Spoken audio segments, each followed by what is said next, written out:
Alright, for number 1, it says which line has a slope of -1/2? So, key thing to pay attention to is the negative. Okay, so it's a -1/2. So left to right, this line should be going down.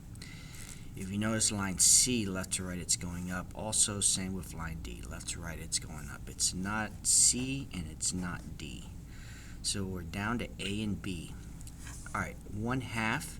So the run is longer, is bigger than the rise. Okay, so it's the rise over run is 1/2, right?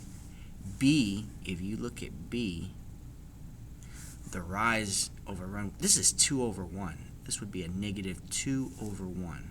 Okay, but for A would be a 1/2. Okay, so A has a slope of -1/2. A is what you want to choose here. For number 2, it says 2 through 4, use this graph. Okay, what is the equation for line D? So D is right here. It looks like D on the y-axis, it's counting by tens. So D has a y-intercept of +60, and it has a -1 slope. Okay, well, just going by the y-intercept should be +60. So what I'm looking for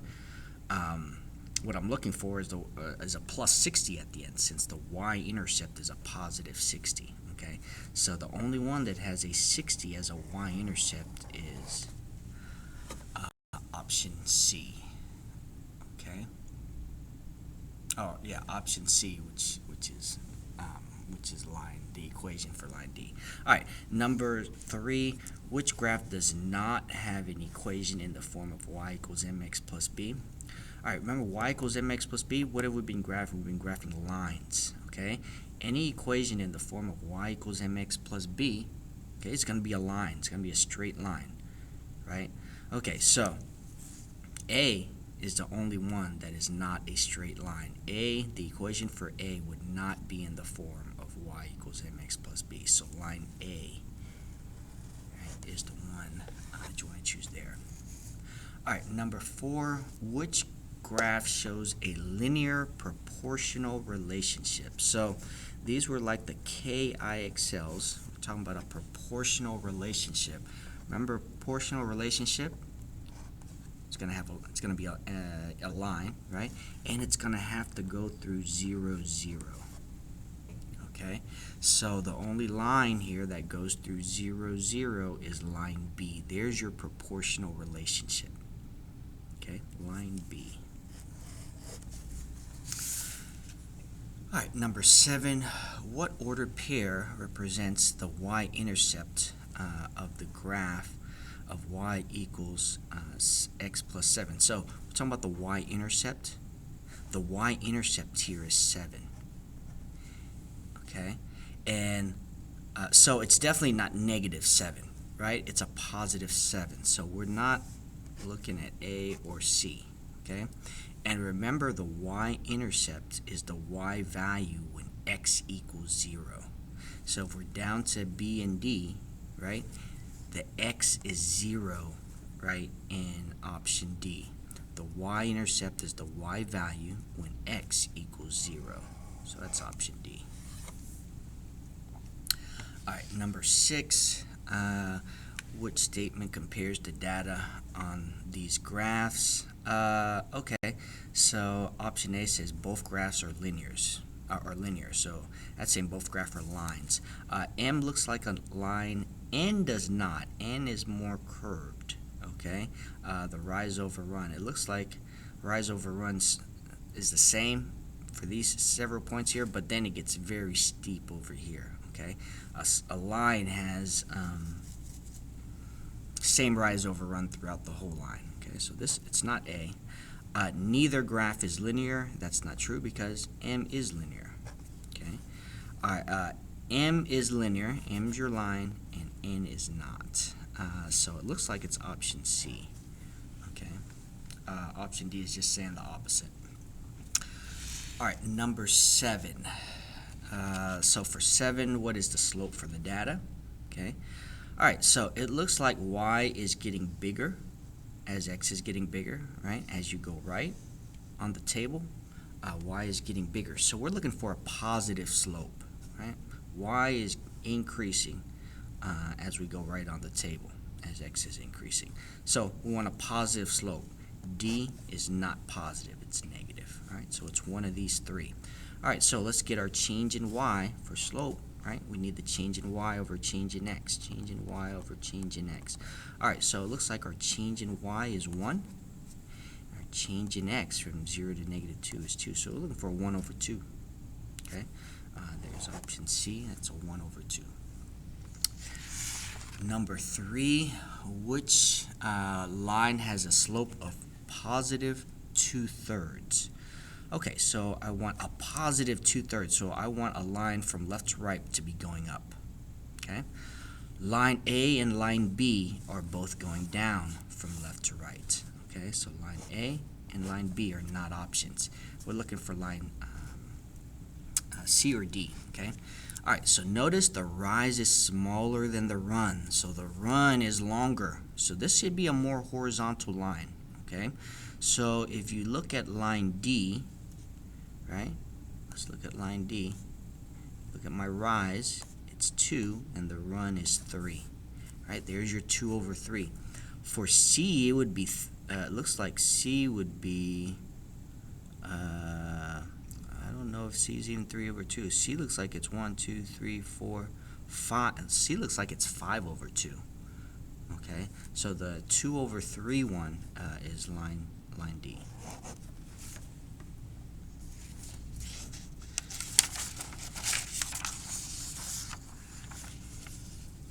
All right, number 6, to go to a county fair, it costs $7 plus $3 per ride. Okay, which equation shows a situation where x represents the number of rides? Okay, so you want to look for your rate here. Okay, rate and slope mean the same thing. Here is $3 per ride. Okay, so this is your rate. Okay, your rate per ride. Okay, the key word there is per. Might hear the word each. Okay, or for every. There's your rate, and rate means the same thing as slope. Okay, so the 3 has to be our coefficient. We're multiplying that 3 by the number of rides. Okay, when you come into the fair, right away you have to pay $7. Right, so this is our initial value. Okay, and initial value, that's our y-intercept. Okay, so it's y equals 3x, because that's our slope, right? That's going to be our coefficient of x, and then plus 7. So we want a y equals 3x plus 7. That's option D. Number 10, which is the equation for line A? All right, let's look at line A. Line A looks like it has a y-intercept of 1. So it looks like A, C, and D all have y-intercepts of 1. Okay, so we're going to cross out B. All right, so let's go ahead and get the rise over run for line A. I think I see a point right there and a point right at 1. So let's go ahead and, actually, let me do it up here for line A. Keep messing up. Just get rid of that. All right, there's our rise over run for line A. All right, so 1, 2, 3, 4, 5. 5 looks like it's my rise. 1, 2, 3, 4. 4 looks like it's my run. 5 over 4 should be my slope. Okay, so there it is right there for line A. A is the answer for line A. Okay. All right, is the graph a function? So for this one, this is the comprehension sheet, right? All right, so is this graph a function, yes or no? Well, this one, if I draw a line down, okay, draw a line down through the graph, notice it touches the graph in many, many points. A function, right, it can only touch the graph at one point with a vertical line. Okay, so this would be no. Okay, there's a lot of repeats in this x of 4. Okay. All right, number 12. Identify the slope and y-intercept of the equation. What is the slope for y equals negative 1/2 x minus 2? So the slope is the number next to the x. There's a slope, negative 1/2. Okay, so 12 is C. 13, what is the y-intercept? The y-intercept is the constant that comes at the end. No, it's not being multiplied to x. Negative 2 looks like it is the constant, so that's the y-intercept. Here's the minus 2 part. All right, number 14, the graph shows the distance traveled by a bicycle rider. She moves at a constant speed. All right, find the rate of change. Our rate of change just means the same thing as slope. Okay, it gives us points here. Okay, so I'm going to get 2 points, get the rise over run. Okay, it looks like y's are counting by 20s. Okay, 20, 40, 60, 80, right? The rise goes from 160 to 80. It's 160 minus 80, it's 80, right? So the rise is 80. And the run, looks like the x's are counting by ones. 1, 2, 3, 4. Okay, so the rise over run is 80 over 4. Okay, so 80 divided by 4, well, that's 20. And look, it's y over x, kilometers per hour. Okay, so 20 kilometers per hour, option D. All right, number 15. Using y for distance and x for time, choose the best equation for the bicycle ride according to the graph. Okay, so I know the slope is 20. Okay, I know the slope is 20, so that has to be the coefficient of x, right? All right, so 20x and the y-intercept is 0. Left to right, the line's going up, so that's a positive 20x plus 0. And the plus 0 I can leave out. Okay. All right, back here on number 16, choose the best graph for the equation. All right, so I need a y-intercept of negative 1. Okay, A has a y-intercept of positive 1, not A. D also has a positive intercept of positive 1, not D. I need a y-intercept of negative 1. Okay, the slope is a positive 2/3. Left to right, the line should be going up. C, left to right, the line's going down. It's not C, it has to be B. Okay, and if I look at the rise over run, 2 over 3, yeah, it looks like, there it is right there, 2 over 3. Okay. All right, let's take a look at 17. All right, here the y-intercept is positive 1. Okay, A has a y-intercept of negative 1, not it. B has a y-intercept of positive 1, that might be it. So does C. Okay, D has a y-intercept of negative 1. Okay, so not it for D either. All right, so it's one of these. The slope is negative 2. Left to right, it should be going down, right? C, left to right, it's going up. That has a positive slope. Okay, so not C, it has to be B. And for this one, y equals negative 2. All right, so negative 2 is not the slope. Okay, negative 2 is the y-intercept. So if I look here, and there's your y-intercept of negative 2, and y equals, remember y equals, you have horizontal lines. Okay, so that's option D.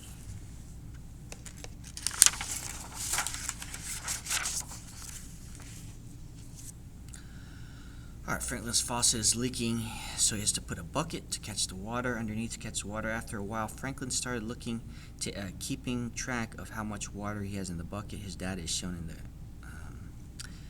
the table below. Okay, so after 2 hours, there's 4 quarts of water. 3 hours, 4.5. After 4 hours, there's 6 quarts. Choose the equation for the relationship where H is hours and X is quarts. Okay, so here's our X, here's our Y, okay? But we're going to use H instead of X, okay?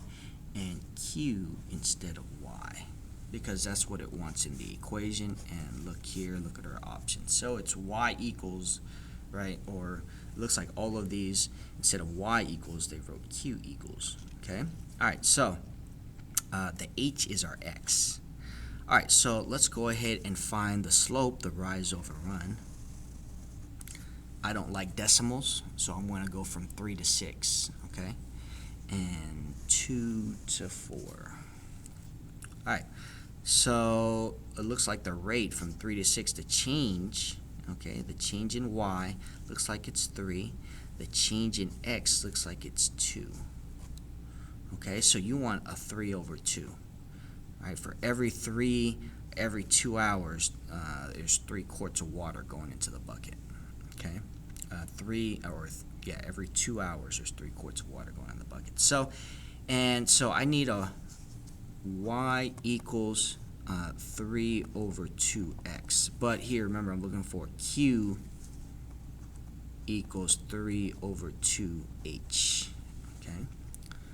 All right, so 3 over 2, and then so what I have here, it looks like it's not A and it's not D, it's one of these. Okay, so basically I'm just looking for the y-intercept. Option C says the y-intercept is 2. Okay, if you look here, all right, so we don't see the y-intercept on the table, right? So if I were to count backwards though,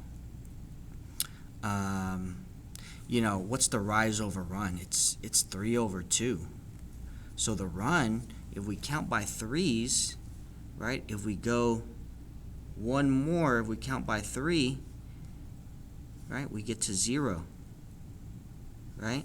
And if the rise is changing, for every 3 that the quarts is changing, the hours is changing by 2. So if I go this way, if I count by 2, right, this moves by 3, this moves by 2, hey look, I get back to 0. The y-intercept here is going to be 0. Okay, so this one is option B. Okay, if you notice, this is a proportional relationship. Every time you divide y over x, 3 divided by 2, 0.5 divided by 3, you know, 6 over 4. When you simplify, it gives you a 3 over 2. That's your constant, right? So this is a proportional relationship where the y-intercept is 0. Okay. And the last one, predict how much water will be in the bucket after 14 hours if Franklin does not stop the leak. So we can predict the quarts by plugging in, it says 14 hours, right? So you got Q equals 3 over 2H. So we're going to just plug here, we're going to plug 14 into H.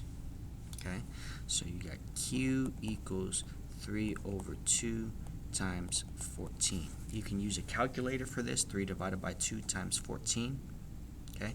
Or you can multiply it out. I'm going to put the 14 over 1, okay? 3 times 14 is going to give me, let's see, it's 28, 35, that's 42. Okay, 2 times 1 is 2. 42 divided by 2 is 21. Okay, so it's 21 quarts.